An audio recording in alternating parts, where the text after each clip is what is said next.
Et dans la foulée, je donne la parole au professeur Bruno Gravier, donc professeur psychiatre, professeur à l'Université de Lausanne et chef de service du service de médecine et psychiatrie pénitentiaire du CHU vaudois. Bruno, à toi. Alors, merci Sophie. Donc la question qui m'était posée, c'est quels critères d'évaluation clinique sont pertinents dans le parcours des auteurs, donc dans le parcours de soins des auteurs. Donc c'est de clinique dont je vais parler. Vous n'allez pas être surpris, mais ce que je vais dire va faire écho à un certain nombre de choses que Pierre Lamotte a dit tout à l'heure. Je vais d'abord commencer effectivement par rappeler que dans ce contexte-là, l'évaluation clinique du parcours de soins d'un auteur d'infraction d'infraction sexuelle doit intégrer une double perspective. La première, c'est la dimension thérapeutique, l'accès à une démarche de soins, à ce qu'il peut ressentir d'une souffrance interne. La seconde, elle va s'inscrire dans la préoccupation de défense sociale qui a été rappelée depuis 2 jours et de prévention de la récidive. Et à ce propos, d'ailleurs, je rappellerai que dans la plupart des publications anglo-saxonnes, même chez beaucoup de collègues, comme pour les autorités, le critère de l'efficacité thérapeutique, c'est bien la diminution de la récidive. Donc là, il y a quelque chose de l'ordre de l'aporie, de l'ordre de la contradiction dont il faut à laquelle on doit réfléchir. La demande de soins n'appartient pas au sujet, elle lui est extérieure, même si elle s'inscrit comme conséquence de ses actes et s'il perçoit la réprobation sociale et en ressent la honte. Le thérapeute doit accepter que le début du parcours a peu à voir avec l'entrée en matière habituelle d'un suivi thérapeutique et à plus forte raison psychothérapeutique. Il doit intégrer dans sa pensée clinique une exigence qui n'appartient pas au champ clinique. Donc il va osciller entre 2 risques, s'isoler dans le lien thérapeutique au risque du clivage ou s'obnubiler sur les facteurs de risque. C'est une prise en charge qui s'inscrit dans un cheminement complexe qui doit conduire le patient à reconnaître la souffrance de sa victime, en éprouver de l'empathie, pour espérer rencontrer sa propre souffrance enfouie. Le contre-transfert, les contre-attitudes dans ce contexte met le thérapeute au risque de naviguer entre colère et minimisation. Et puis, il faut aussi être au clair pour le thérapeute sur le temps pénal dans lequel se trouve pris le patient. Cette clarification est aussi indispensable pour définir avec celui-ci comment se déclinera l'articulation avec les autorités lorsque celle-ci nous sollicitera. Et donc en Suisse, on travaille dans un système où les obligations de soins, les injonctions sont avant, pendant, après, et la peine et la sanction, et de façon très, très extensive, beaucoup plus qu'ici. Et donc très souvent, on a un certain nombre de comptes à rendre aux autorités sur le travail thérapeutique. On y reviendra peut-être dans la discussion. Pour arriver sur les indicateurs, sur l'évaluation clinique, les premiers entretiens.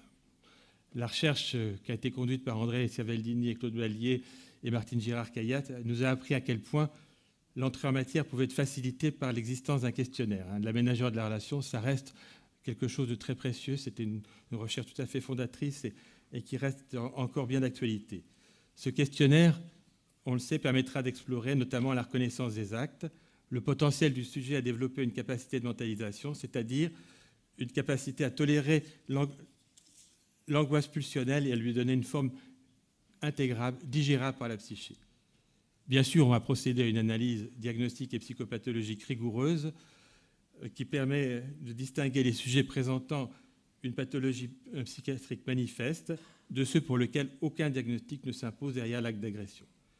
Et je rappellerai, à propos d'ailleurs de cette question de la perversion, que Claude de Ballier distinguait l'agression sexuelle contingente de la pathologie de l'agression sexuelle prévalente, avec 2 types d'organisation, soit la violence au service de l'érotisation, soit la perversité qui conduit au recours à l'acte.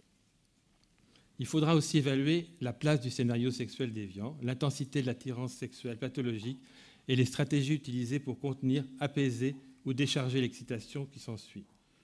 On évaluera aussi la manière dont les mécanismes soutenant la relation perverse teintent la vie relationnelle de ces sujets et en premier lieu la manière dont ils recourent à l'emprise, au clivage pour endiguer l'angoisse. Alors il faudra définir des objectifs thérapeutiques. Notre expérience clinique avec ces patients particuliers montre qu'il existe un certain nombre de facteurs transversaux indispensables à évaluer et ce finalement quelle que soit l'approche, qu'elle soit psychodynamique, cognitive ou autre. Et mes échanges avec pas mal de collègues anglo-saxons, canadiens montrent bien qu'il y a des invariants cliniques qui se retrouvent chez toute personne qui est attentive au discours de ses patients. Ces facteurs ressortissent du fonctionnement psychique spécifique de ces patients et des caractéristiques de leur recours à l'agir. L'indication sera définie par l'évaluation de ce qui est mobilisable. Et ça, Pierre en a bien parlé tout à l'heure. Cela évitera la confusion quant à ce qui peut être attendu du soin. La question du travail sur les actes est centrale. Ne pas en parler ou des fois laisser venir, dans une hypothétique, ça expose au clivage. Je rappellerai aussi les travaux de Jocelyn Aubus sur les modèles de prévention de la récidive, travaux fort anciens qui s'inscrivent aussi dans la continuité d'un certain nombre de travaux nord-américains qui pensent le passage à l'acte comme une chaîne d'événements, de pensée, d'affect, de fantaisie ou de fantasme, où le conflit non mentalisé suscite malaise, compulsivité et met au risque du passage à l'acte. Travailler sur ces éléments permet d'approcher les vulnérabilités psychiques, narcissiques, les angoisses d'abandon et les tentatives de maîtrise de l'objet à travers l'acte. À partir de ces indications, on pourra penser soit l'orientation vers un groupe, une thérapie de groupe. À partir là, on se basera sur la question de l'inhibition sociale, le besoin de contenance, la nécessité de sortir de l'isolement. Et l'indication à une approche individuelle va d'abord reposer sur la nécessité d'un étayage qui permet, comme l'a rappelé Claude Ballier, par excitation et symbolisation, pour évaluer dans quelle mesure cet étayage pourra, dans un second temps, permettre le partage affectif et la possibilité d'un travail de subjectivation. De notre côté, pour poursuivre l'idée de thérapie active, on a essayé de conceptualiser un ensemble de dispositifs qui permettent de résister aux mécanismes de destructivité psychique. En premier lieu, la cothérapie.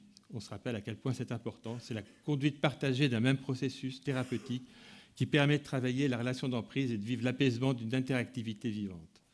Le travail d'équipe. Le travail d'équipe, là aussi, on a beaucoup insisté dans ces effets d'enveloppe de par-excitation. Ce travail d'équipe permet que les investissements puissent se répartir entre plusieurs intervenants. L'attitude thérapeutique, et là aussi je rejoins bien Pierre Lamotte, doit permettre un échange calme et soutenant. D'ailleurs, toutes les dernières publications sur le sujet, notamment les travaux de Marshall, insistent bien sur la nécessité d'avoir cet apaisement dans la relation et cette qualité relationnelle d'entrée de jeu. Celle qui doit permettre de dépasser la réticence dans l'écoute et les effets de sidération psychique. Et là, je cite André Savaldini. Cette attitude thérapeutique doit faciliter l'évaluation des vécus d'inanité, d'inutilité qui envahissent la scène thérapeutique confrontée à la lutte contre la pensée. Évaluer l'engagement dans le soin est aussi nécessaire pour dépasser les discours convenus, voire stratégiques ou en fausset de nos patients. Bien sûr, il y a la question de la reconnaissance du délit, la question de la contrainte, la question du soulagement aussi vécu lors de l'arrestation. Tout ça sont des éléments précieux.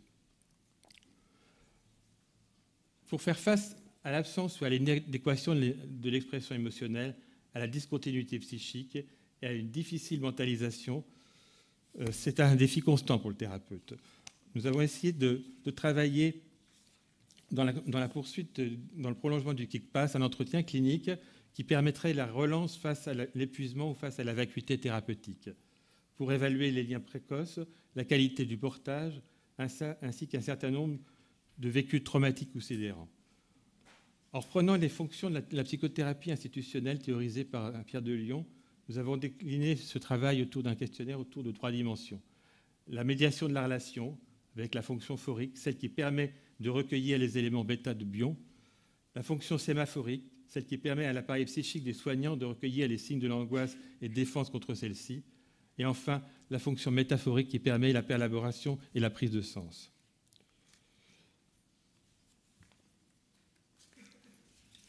Le médiateur de la relation, c'est celui qui permet de recueillir les signes de souffrance psychique. La fonction sémaphorique, c'est celui qui permet d'observer les attitudes irrationnelles, les fantasmes sous-jacents. La fonction métaphorique, c'est celle qui permet le levier thérapeutique. Ça nous permet aussi une évaluation plus fine du fonctionnement psychique. Parmi les axes explorés plus finement, nous porterons une attention particulière à l'étrangeté constituée par l'affect dans le monde psychique de ces patients. Ce questionnement permettra l'exploration des liens précoces, des défaillances de l'environnement primaire qui empêchent la construction de la subjectivité et qui conduisent à des troubles identitaires majeurs et des vécus agonistiques. Comme dit, pour rappeler Roussillon. La pauvreté de l'expression affective et des déficits d'empathie sont des traces de relations d'attachement perturbées qui conduisent à des représentations, j'ai encore de dire, des représentations parentales complexes. Le cadre familial incestuel se dévoile au fur et à mesure des investigations, souvent avant d'être vécu pour ce qu'il est par le sujet. Il est souvent considéré pourtant par lui comme la norme. Ces sujets ont été confrontés à des vécus d'humiliation et de honte dans leur enfance. Ils entretiennent un rapport particulier au traumatisme vécu et aux émotions qui en découlent, dans la capacité de mettre en lien les unes avec les autres. Ils ne reconnaissent pas les violences subies comme des événements traumatiques et des fois, ils les accompagnent d'un certain assentiment. Alors j'ai encore juste de dire, je vais faire très vite. Il faut s'intéresser aux facteurs criminogènes qui peuvent être recouverts par la routine thérapeutique, la banalisation. La réceptivité du patient peut se percevoir aussi à travers sa capacité à entamer ces distorsions cognitives. Il faut s'intéresser aussi à la manière dont la sexualité envahit la vie psychique, et ça on l'oublie trop souvent, par le biais de scénarios sexuels déviants. La place que tiennent les attitudes susceptibles de mener à l'agression sexuelle dans le discours de ces patients a une importance toute particulière, notamment dans les évaluations pratiquées par les autorités pénales. Je finis.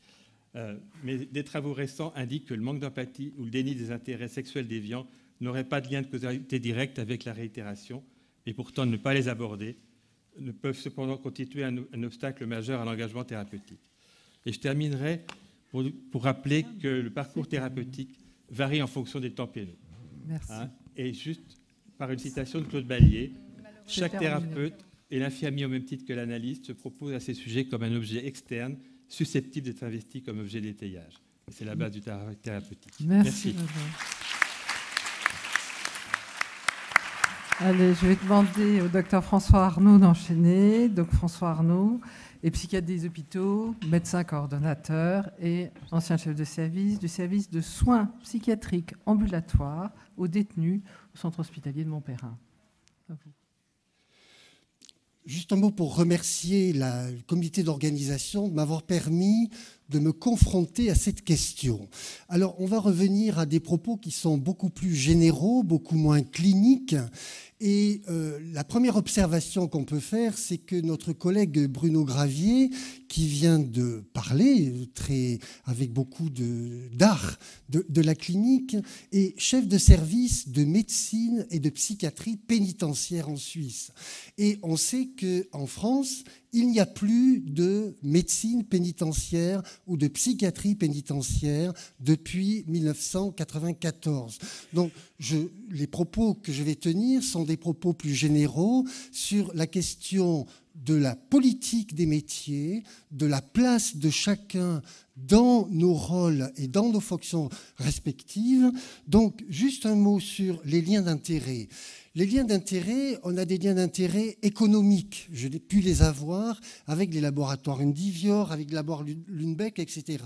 Mais on a aussi des liens d'intérêt en fonction des places que nous avons, en fonction de notre place professionnelle, et on est construit aussi dans nos liens d'intérêt, comme dans nos liens, dans nos doubles liens ou dans nos problématiques de loyauté à travers effectivement notre place professionnelle. Et donc on voit que j'ai pu travailler dans les soins psychiques, je travaille toujours dans les soins psychiques, soit en milieu pénitentiaire, soit en milieu psychiatrique, soit aujourd'hui dans le champ de la toxicomanie, et je suis aussi médecin coordonnateur.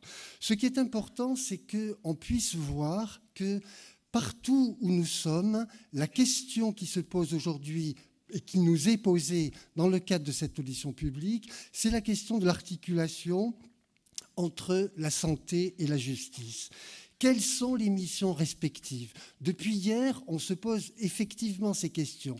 Ce sont des questions essentielles. Chaque fois que je suis médecin coordonnateur, chaque fois que je suis thérapeute, chaque fois que j'interviens en tant qu'addictologue, j'ai un positionnement épistémologique, un positionnement clinique qui va effectivement être différent.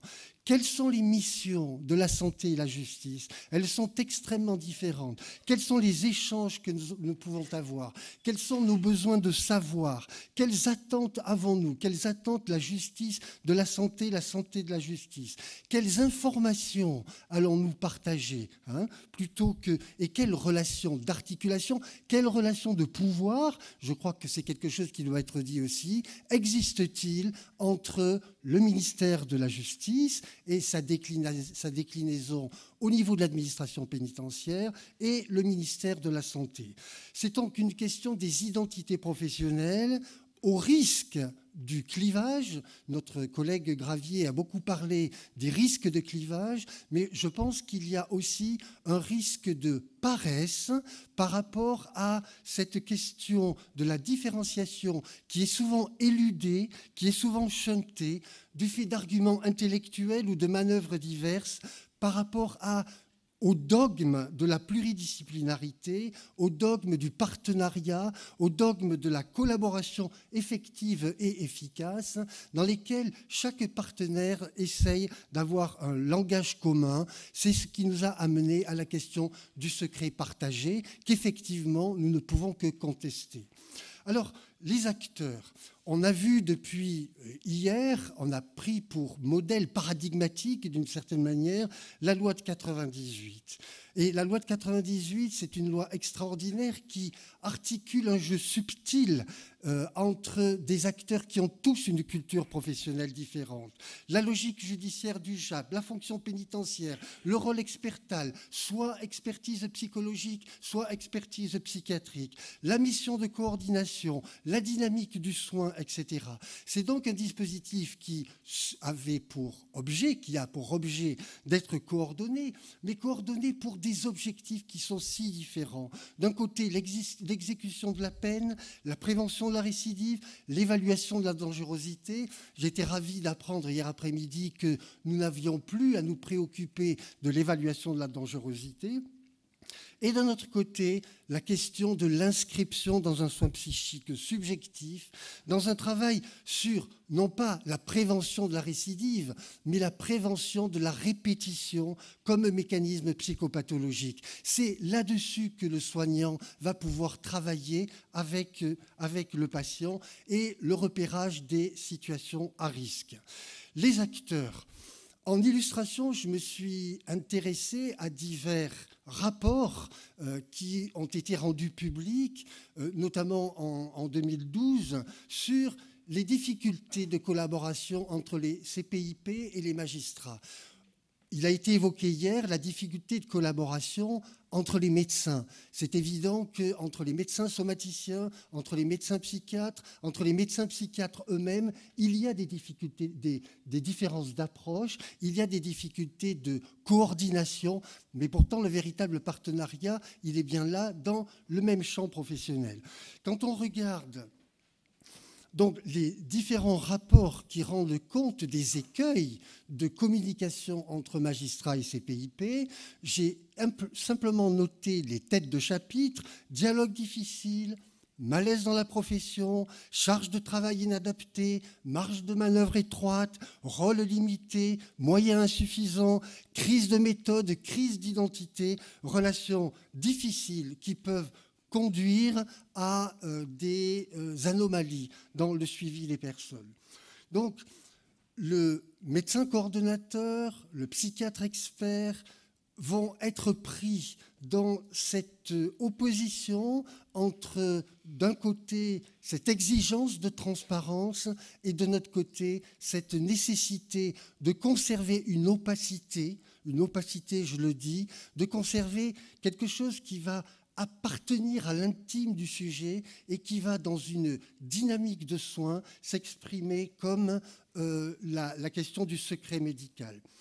Pour la justice, tout voir, tout savoir, l'accumulation de preuves, c'est son objectif. Il est normal que la justice puisse chercher dans tous les recoins ce qui a pu être en lien avec l'acte.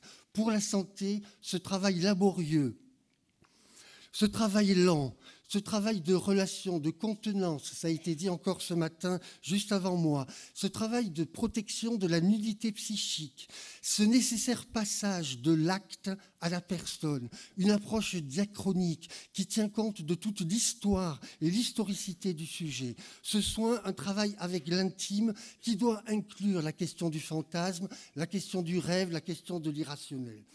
Donc on voit que confidentialité et secret médical, c'est le noyau qui va permettre, le secret n'est pas un contenu, mais le secret est une dynamique qui va pouvoir permettre de continuer dans la perspective du soin. Alors, je vais passer sur la question de l'illusion partenariale et du partage pour venir sur les éléments de proposition.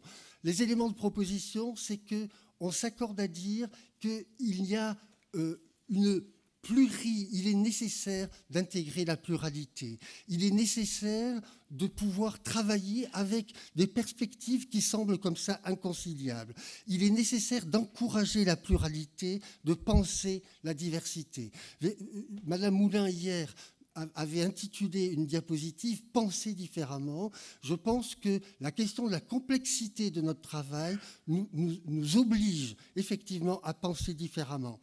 Les propositions, il faut replacer la personne placée sous main de justice au centre du dispositif. Elle doit être au courant de tous les éléments qui circulent sur elle. C'est avec ça qu'elle va pouvoir travailler.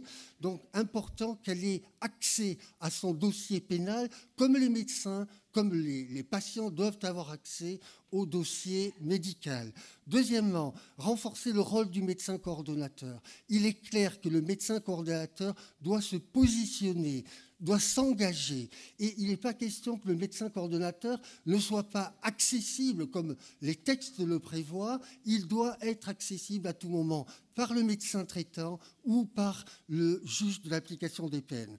Mettre en place dans chaque TGI des réunions cas complexes. Le médecin coordonnateur est un auxiliaire de justice. Le médecin coordonnateur travaille pour la justice. Le médecin coordonnateur, à ce titre, devrait être rémunéré par le ministère de la Justice et pas par les ARS. C'est une proposition qui est faite, mais qui renforce cette appartenance du médecin coordonnateur à un dispositif qui est un dispositif judiciaire. Créer des réseaux de traitants. Il est important, on a vu à quel point les traitants étaient extrêmement difficiles à trouver. Il faudrait, alors hier la question a été posée sur le plan déontologique de la place des psychologues ou des psychiatres libéraux. Ils ont toute leur place, mais il faudrait que les ARS puissent penser un cadre conventionnel pour permettre aux médecins coordonnateurs de s'appuyer sur un réseau de traitants. À mon avis, c'est aussi le boulot d'écrire AVS. Et enfin, ouvrir des unités de consultation spécifiques, peut-être pas spécialisées, mais le service public se doit d'accueillir ces patients et de pouvoir leur permettre des soins déclinés sur les modes dont ils ont besoin, à partir d'une perspective clinique et pas simplement d'une perspective psycholégale. Merci de votre attention. Merci beaucoup.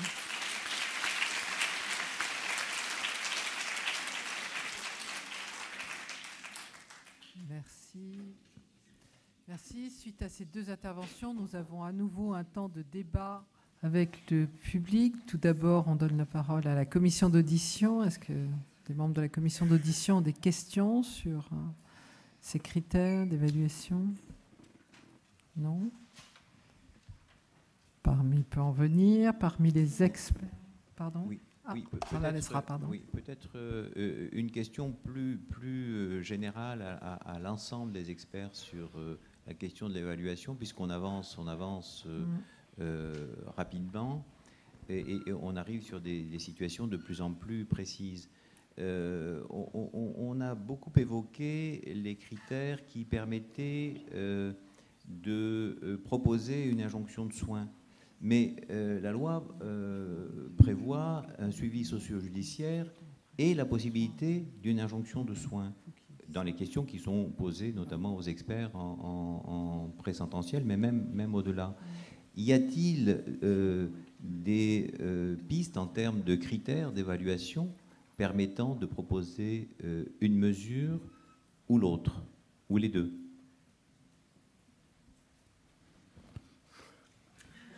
Alors, je tiens à préciser que j'ai fait une erreur, puisque Bruno Gravier me dit qu'en Suisse aussi, c'est la médecine en milieu pénitentiaire. Donc il y a une erreur dans le libellé de non, votre c'est le nom fonction. du service, mais... Pardon ?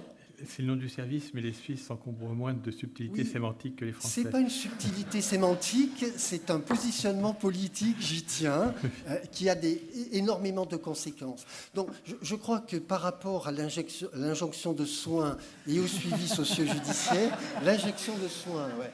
Merci, c'est la mode, ça.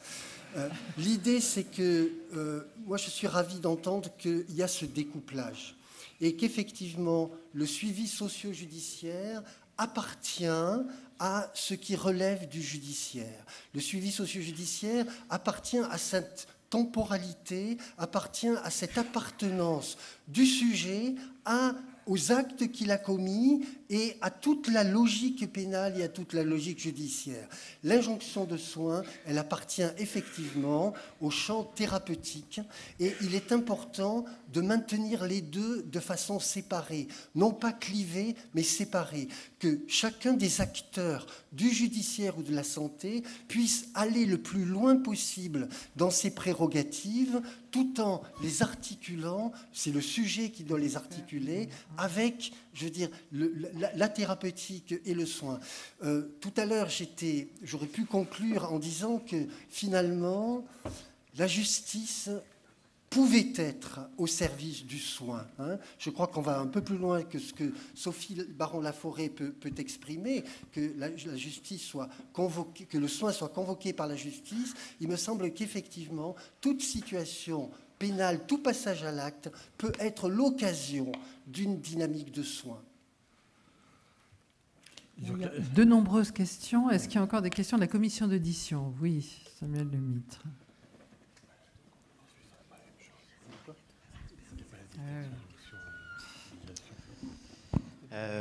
Une question, Bruno Gravier, vous avez dit que la prévention de la récidive était devenue un critère de réussite d'une thérapie et que vous le contestiez en tout cas. Ça me semble être un élément important. On a vu hier qu'on développe on acquiert une technicité pour l'évaluation de la dangerosité, du risque en tout cas de récidive. Qu'en est-il selon vous de ce qui fait les critères d'une réussite, de réussite d'une thérapie ou d'un traitement pour les auteurs de violences sexuelles? Je n'ai pas dit que je contestais cet objectif-là. C'est-à-dire que par rapport au débat où la plupart d'entre nous, médecins, thérapeutes, on se situe comme soignants, je dirais, on s'engage dans un soin, bien évidemment, pour amener la personne à parler de sa souffrance, pour amener la personne à faire un travail sur elle-même, de compréhension et de retour qui est pas toujours possible, qui est souvent long et difficile. Ce que je veux dire, c'est que la question de la prévention de la récidive, ça reste quelque chose comme une épée de Damoclès, quelque chose qui est à la fois pour le patient, à la fois pour la société, puis à la fois pour le thérapeute. Et que, alors, là aussi, il y a des différences de pays à pays.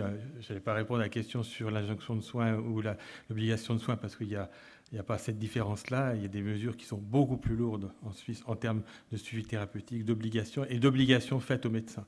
Quand on suit quelqu'un en ambulatoire, par exemple, avec des obligations de soins qui peuvent être de très très longue durée aussi, c'est vrai que ça reste quelque chose qu'il faut intégrer dans notre pensée, dans le discours, etc. Ça ne veut pas dire que c'est un objectif. Mais ce que je faisais juste remarquer, c'est que les objectifs, effectivement, de mieux-être, d'accès à quelque chose d'autre. Il y a beaucoup, par exemple, je n'ai pas mentionné toutes les recherches sur les modèles de la bonne vie qui ont été développés par Ward, Monta, etc.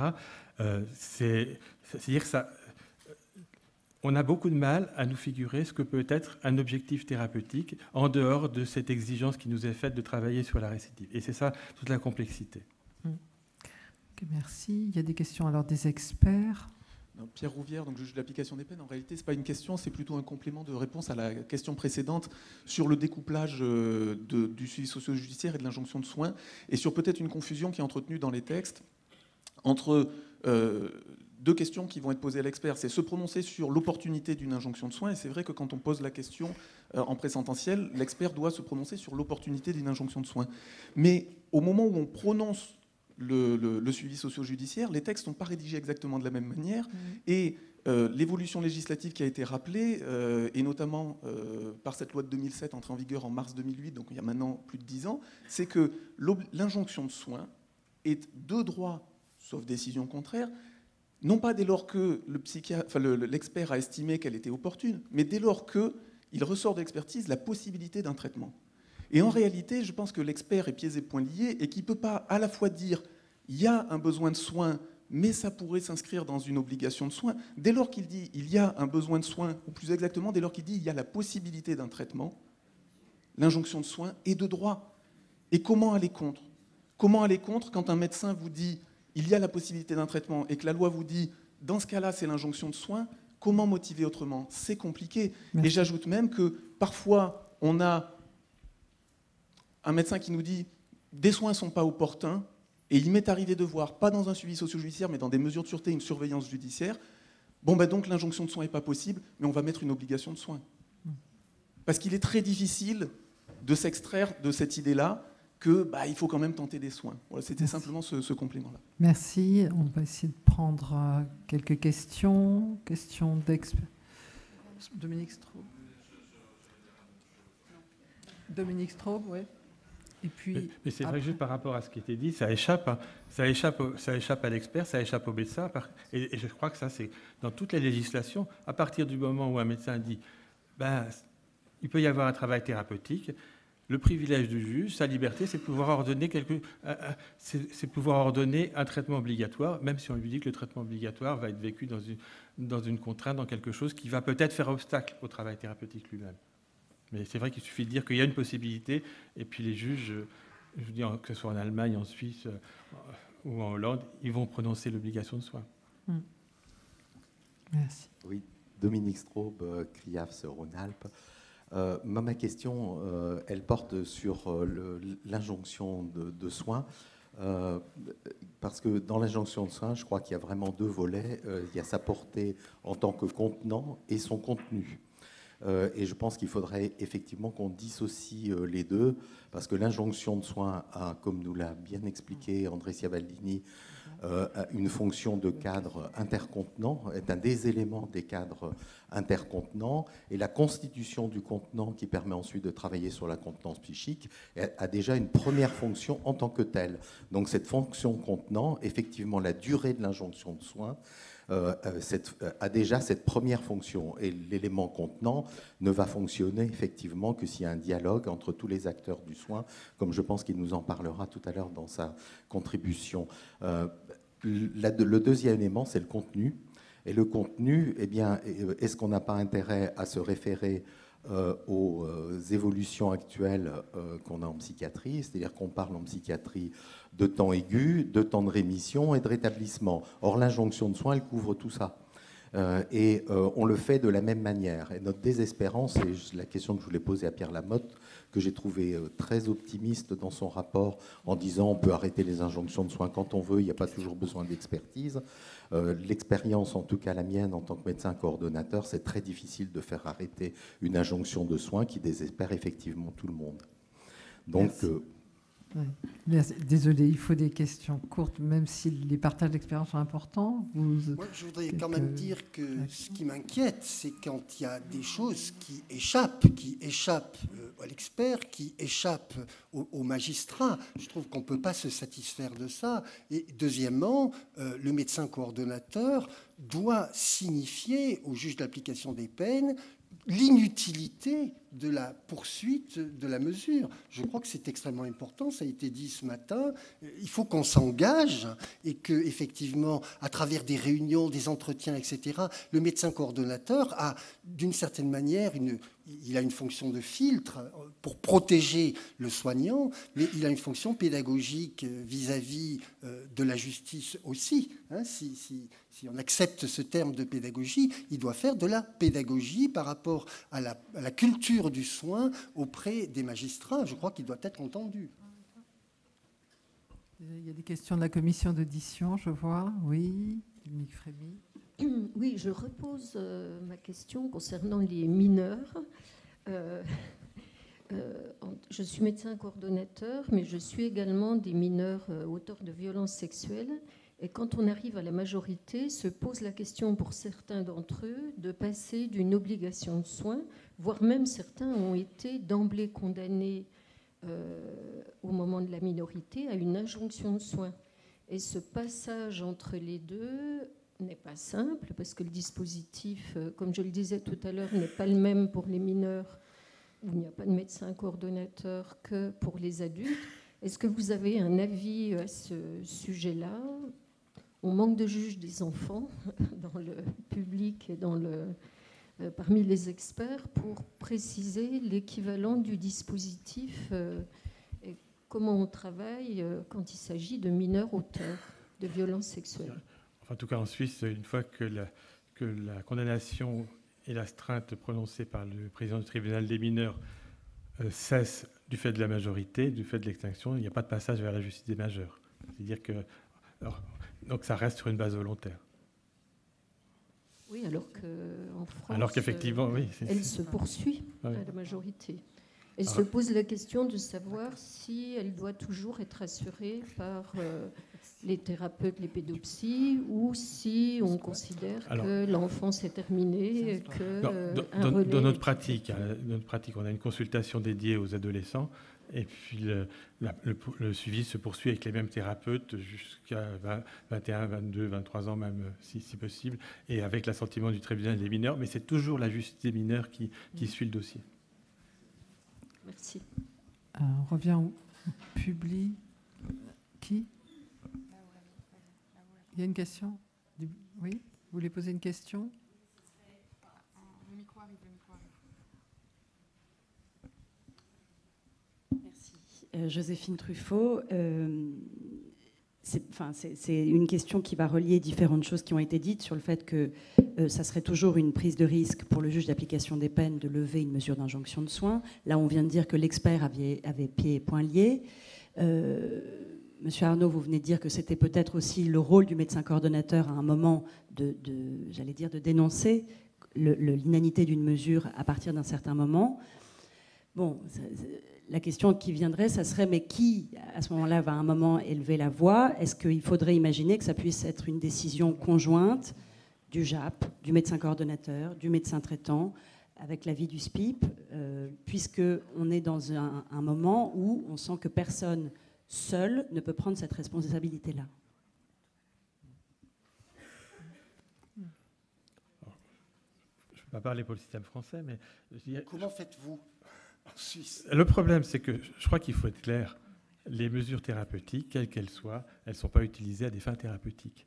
Elles sont utilisées à des fins de contrôle social, de défense sociale. Et donc, le plus longtemps elles pourront durer, le plus longtemps la justice sera... les personnes qui administrent ces peines penseront qu'il y a un contrôle, faute de mieux, même si c'est un alibi thérapeutique. Juste une illustration, il y a une mesure en Suisse qui s'appelle le traitement institutionnel, qui est ordonné pour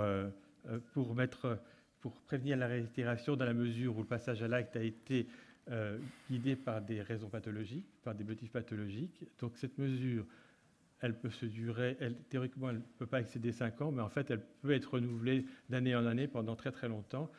Et la peine initiale est suspendue. Donc la plupart du temps, les gens font à peu près 4 à 5 fois plus que la peine initiale suspendue. Et juste pour vous donner une idée, ça peut s'exécuter à l'hôpital, ça peut s'exécuter dans les foyers, mais la plupart du temps aussi en prison. Et pour 10 fins de ce type de mesures, pour une fin, je vais dire, de ce type de mesures, il y a 10 nouvelles mesures prononcées. C'est-à-dire que c'est des mesures dans lesquelles on rentre, mais on en sort très peu. Donc toute mesure qui permettra de garder sous main de justice des gens, même s'il y a avec un alibi thérapeutique, est susceptible de durer jusqu'au bout. C'est aussi, alors la question se pose aussi, je crois que les thérapeutes quelque part y participent, quand on a quelqu'un en obligation de soins et puis qu'on sait que l'obligation va se terminer, ça arrive aussi, on en est en ambulatoire, et on voit que la personne n'a pas fondamentalement changé dans son mode de fonctionnement, alors il y a quelque chose de l'ordre de l'inquiétude, de l'angoisse. Est-ce que la personne peut fonctionner sans ça ? hein. À partir de là, il faut se référer aux études sur la désistance. Hein, et je signale quand même qu'il y a une étude, enfin, une publication toute récente, hein, du début de l'année 2018 de Karl Hanson, hein, qui a dit qu'après 10 ans, des auteurs d'infractions à caractère sexuel qui sont retournés dans la communauté, après 10 ans, ne présentent pas plus de risques, la plupart, qu'un délinquant qui n'est pas de risque de délinquance sexuelle qu'un délinquant qui n'a pas commis de délit sexuel, c'est-à-dire un risque de 1 à 2%. C'est-à-dire qu'il y a une résistance qui est tout à fait appréciable, considérable. Et puis, quand c'est Karl Hanson qui le dit, donc c'est un travail qu'il a présenté à de nombreux congrès récemment, hein, et ça montre bien que malgré l'absence palpable ou tangible ou évaluable par le thérapeute ou les autres de changement, il y a quelque chose qui se poursuit. Il y a quelque chose qui va permettre à la personne de vivre dans la cité sans retourner dans des comportements sexuels violents, délinquants ou agressifs. Merci. Dans mon rôle, non, j'ai vu qu'il y avait encore énormément de questions, mais je suis désolée, nous allons continuer sur ce même thème de l'évaluation. Hein, et je vais vous remercier tous les deux et appeler Thierry Pham à venir à la tribune. Alors, les questions...